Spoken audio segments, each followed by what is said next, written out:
Hello, this is Grant Hughes of Grant Hughes Investigates on YouTube. Today's video is a continuation of the series I've been doing. I did a whole bunch of videos from Delphi when I was there on the scene, and then I also went to the Idaho 4 murder case scene in Moscow, Idaho. And I used a 360-degree camera.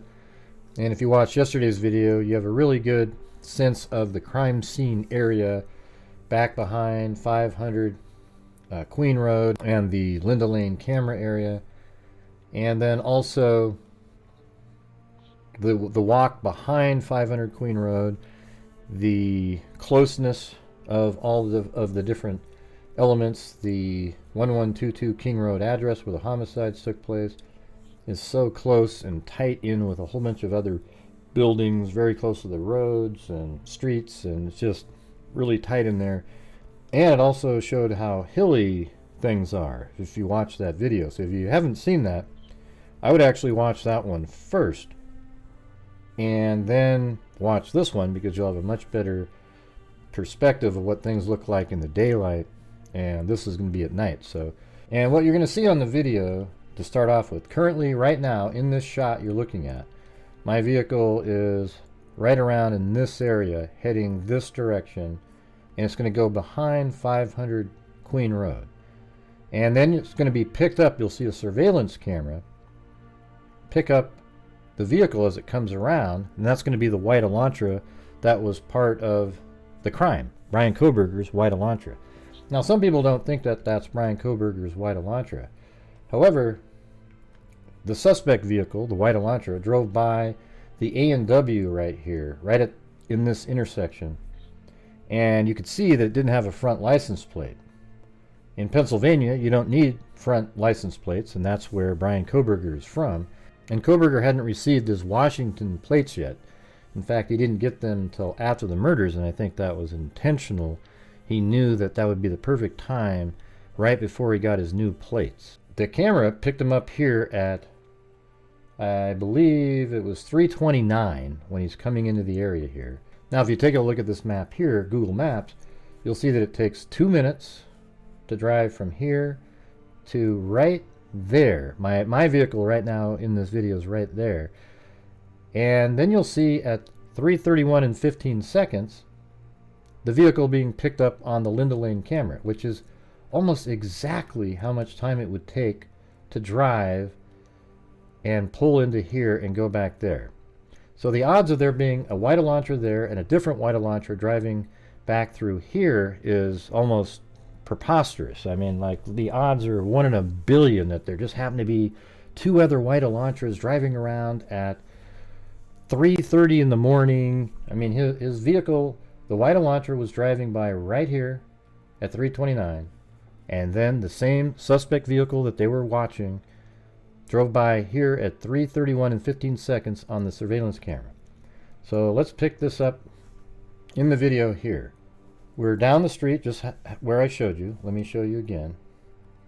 We're about right here, right in this area driving. And in a moment, you'll see the driveway that goes to 1122 King Road. And there's the driveway to 1122 King Road. So right then, you can see, even from the air here, there's the brick wall that's right next to the driveway. And here's the 1112 King Road that also had a surveillance camera that shoots out in that direction. And here's what that surveillance camera looks like. This is going to be a really good surveillance camera for law enforcement. You'll definitely see the car doing a 3-point turn here that we'll talk about later, and I actually do it in my vehicle. But you'll see it, and it'll be really clear when it's doing its turn, and you'll be able to tell that it's a white Elantra. But we don't have any footage yet from this camera. All right. So let's get back to the footage here. It's driving up behind 500 Queen Road now. Now it's interesting, look how it lights up the trees and the building in the background, because it's going up a hill, and then it'll flatten out and you see the headlights drop. See, there you go. And then watch this video here. This is the surveillance camera That was at 1330 Linda Lane. Now watch up in here. You'll see how the light is lighting up the trees, and then it starts dropping. It's exactly what my car did. And then it'll turn, come around this corner.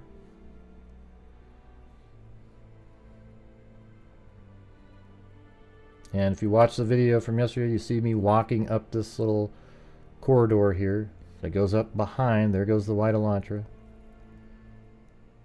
And then on each pass, what I'm going to do is put a time. I take the time from where you see the light until the light disappears as it goes around the corner. And this first one took 36 seconds, and it was at 3:31 and 15 when you couldn't see the light anymore. And this is what it looks like behind there. After you go behind 500 Queen Road, so let me just show you that again. What we're looking at here is after the car went around this corner, I'm now in my vehicle driving this direction, and we're about right here, and then we'll turn and go this direction.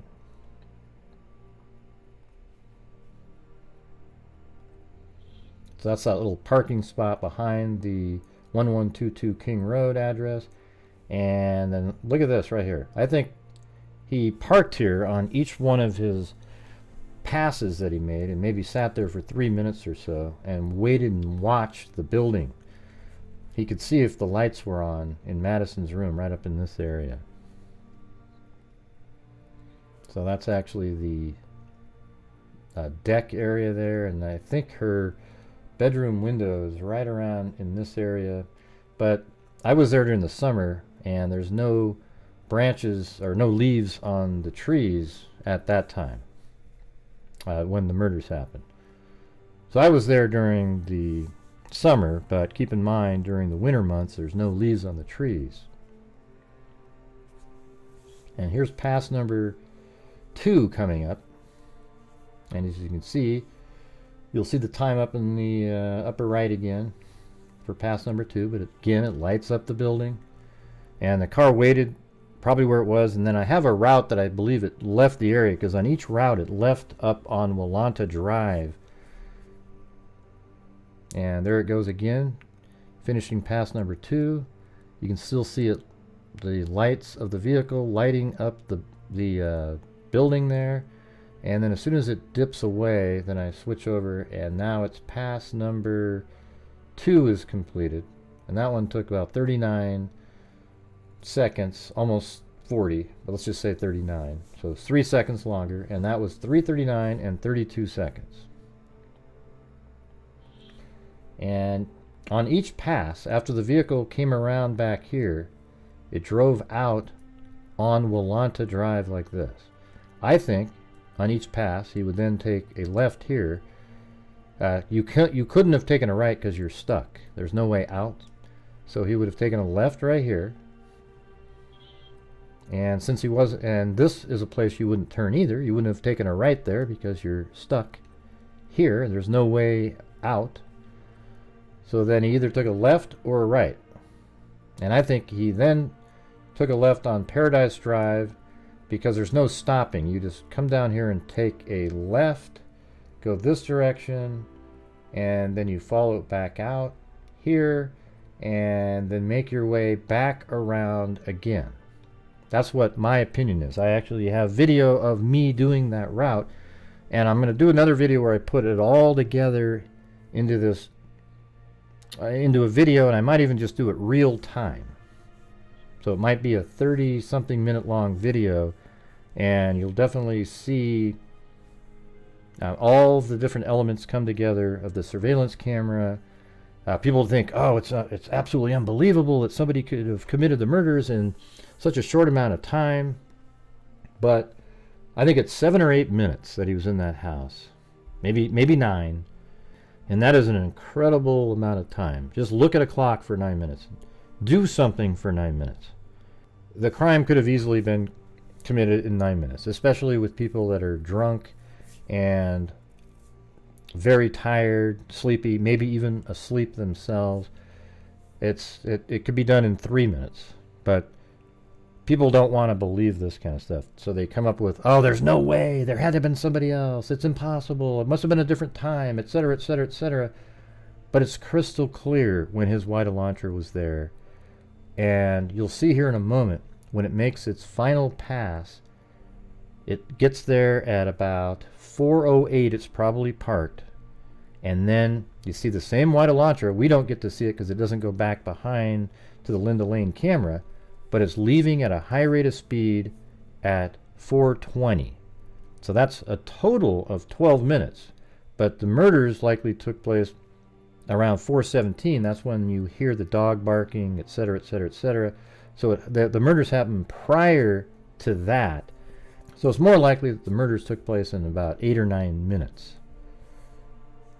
And then I think he went up to his vehicle and did some blood spatter mitigation. So he changed clothes, did something so that very little blood, if any, would get inside of his vehicle. So let's get back to the video here. So we can see this is pass number 3. It's doing the same thing, lights up the buildings and the trees, and then it turns. And you see the vehicle driving by the side there, right behind that wall. It's the same vehicle on all 3 passes. Why would the non-killer drive around so many times if this isn't the killer? And this is Bryan Kohberger's wide Elantra. And let me just give you one good reason why before we continue on, that it again is Bryan Kohberger's wide Elantra, not some other person's wide Elantra. At 4:20, the murders have been completed, and he's driving away at a high rate of speed. He would have exited the area by going out like this on this blue path here, out onto Palusa River Drive, taking Conestoga Drive to Palusa River Drive, then heading out on Highway 95, and then his phone pinged near Blaine, Idaho here. And that was at 4:48. So that's just 28 minutes after he was taking off at a high rate of speed. Now there are 13 minutes of missing time in that time frame though. Then his phone continued to ping all the way around, all over the place, and then his very same vehicle, the same white Elantra, and his phone was with it, is seen right here on a camera at 5:25 in driving on Johnson Avenue right here. And then that same camera can pick it up driving this way and turning and getting over here. And then at 5:27 you see it on camera heading this direction, and his phone pinged in the area at 5:30. Okay, so that is Bryan Kohberger's white Elantra.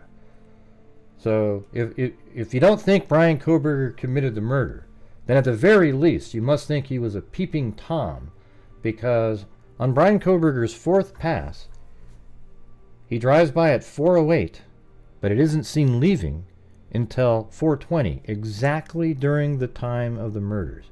4:08, his car gets back here. If you think he's a peeping Tom, and he just sat here and looked at the house from 4:08 to 4:20, that means he witnessed the murder and went, oh my God, this is crazy. And then he drove away at a high rate of speed.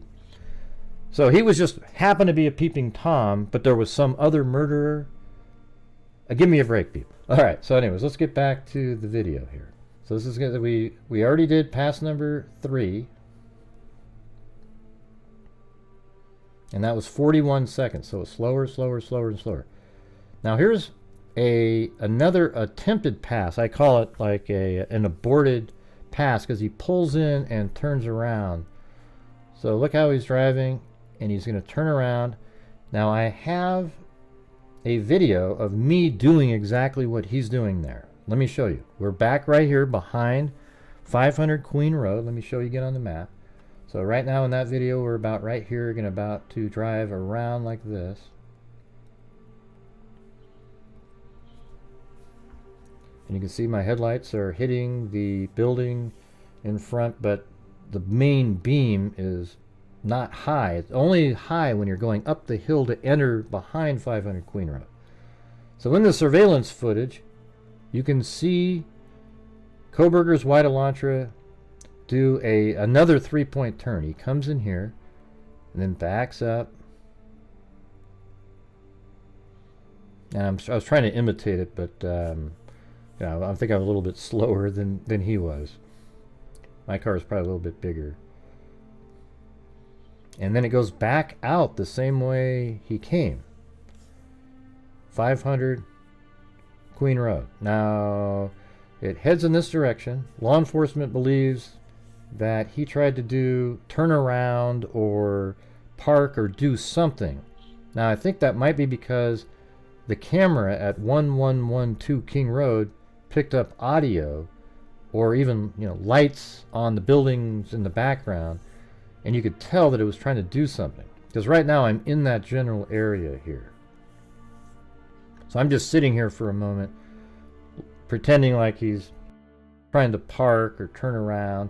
I think I even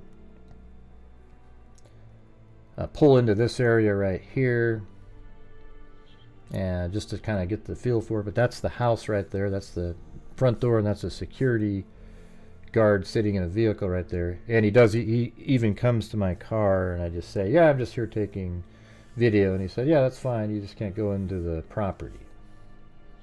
I believe the driveway even is part of the property. So now I'm going to continue on, and I'm going to do the 3-point turn that Kohberger's vehicle did.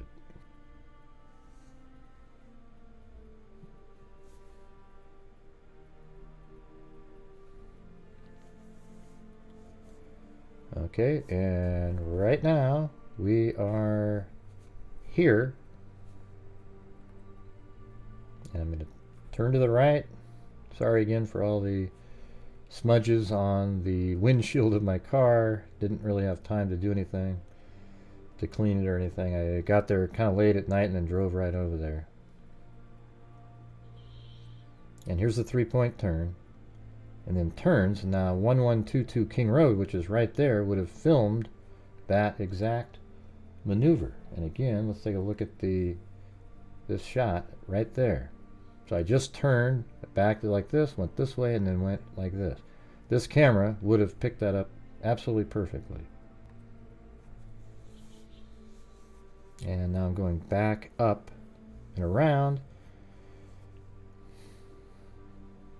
That was somebody else there. They were working with that memorial. And here, the vehicle goes back behind 500 Queen Road again. And here's the video, and you'll see it. Now it's coming around the corner. This is when it actually goes forward, backs out, and disappears. But we'll cut right to this. So you see the wide Elantra, the window of it's right there. It stopped. And then it backs up and turns around just like I did a minute ago. So this is the aborted pass number 4. But I think there was actually another reason that he did that. Alright. So this will be, now the lights will be off here in a second. And I just say this is an aborted attempt at 4:06:13. Alright. Now at 4:07:19 you start picking up the lights again, because he did that 3-point turn that I just showed you a moment ago, that I did in my own vehicle.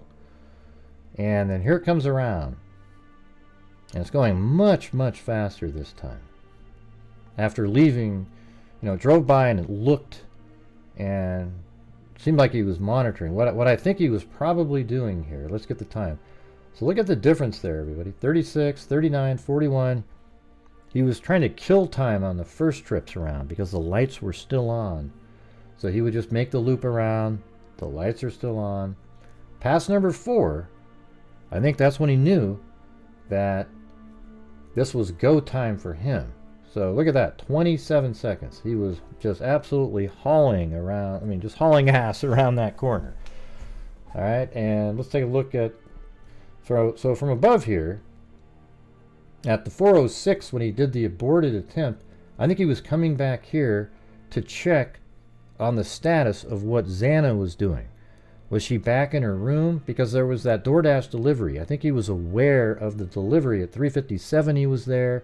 Then he came back And then I think he just wanted to double check. He came back to look again. Then he does a 3-point turn. And then he comes around again at 4:07 and 44 seconds and passes again. And this is his final pass.